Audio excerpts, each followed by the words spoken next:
Morning বন্ধুরা, নতুন দিনে নতুন সকালে নতুন আরেকটি ব্লগ নিয়ে তোমাদের সামনে হাজির হলাম। অনেক আগেই ঘুম থেকে উঠেছি, অনেক সকাল সকাল কিছু বাসি কাজকর্ম সেরে নিয়েছি। সব কাজকর্ম এখনও সারতে পারিনি, কারণ শরীরটা খুব একটা ভালো নেই, আর খুব স্পিডেও আমি কাজ করতে পারি না কোমরের প্রবলেমের জন্য। তাই এদিকে রান্নাবান্নাও বসিয়ে দিয়েছি। এদিকে রকির জন্য মাংস বসিয়েছি। রকির মাংসটা হয়ে গেছে, এখন রকিকে ভাত দিয়ে দেব। আর এদিকে রান্নার সাথে সাথে বাসনও মেজে নিয়েছি, বাসনগুলো জায়গা মতো রেখে দিয়েছি।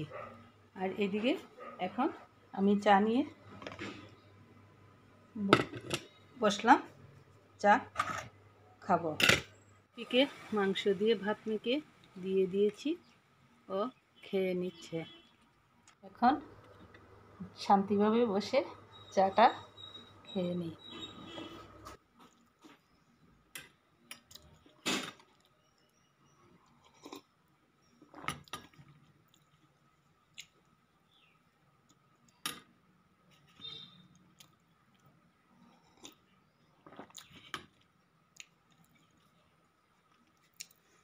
আশা করি বন্ধুরা তোমরা ভালো আছো, আমিও ভালো আছি।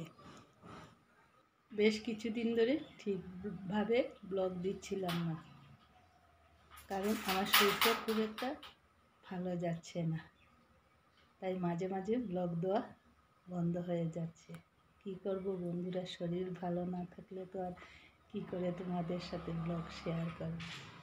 এখন রাখছি, পরে তোমাদের সাথে আবার দেখা হচ্ছে।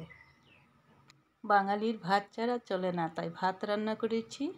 এদিকে বেগুন, আলু, কয়েক পিস ইলিশ মাছ এবং মাথা ছিল, সেটা দিয়ে রান্না করেছি। আর এদিকে ঝিঙে, কাঁঠাল বিচি, আলু, কারকুল, বাঁশকরুল দিয়ে শুকনো মাছ দিয়ে রান্না করেছি। আর রকির জন্য মাংস কষিয়ে নিয়েছি।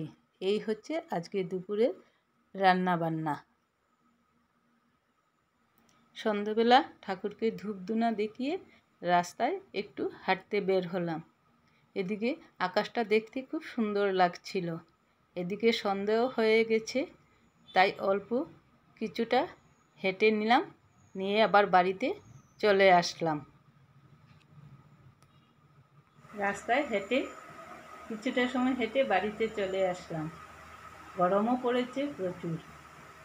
বন্ধুরা, তোমরা অনেকেই আমার ব্লগ দেখছো, কিন্তু অনেকেই সাবস্ক্রাইব করছো না।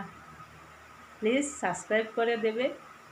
সাবস্ক্রাইব করে আমাকে এগিয়ে যেতে সাহায্য করবে, এটুকু আশা রাখি তোমাদের কাছে। আর ব্লগটি বেশি বড় করলাম না, এখানেই শেষ করে দিলাম। ভালো লাগলে লাইক, শেয়ার, সাবস্ক্রাইব করবে।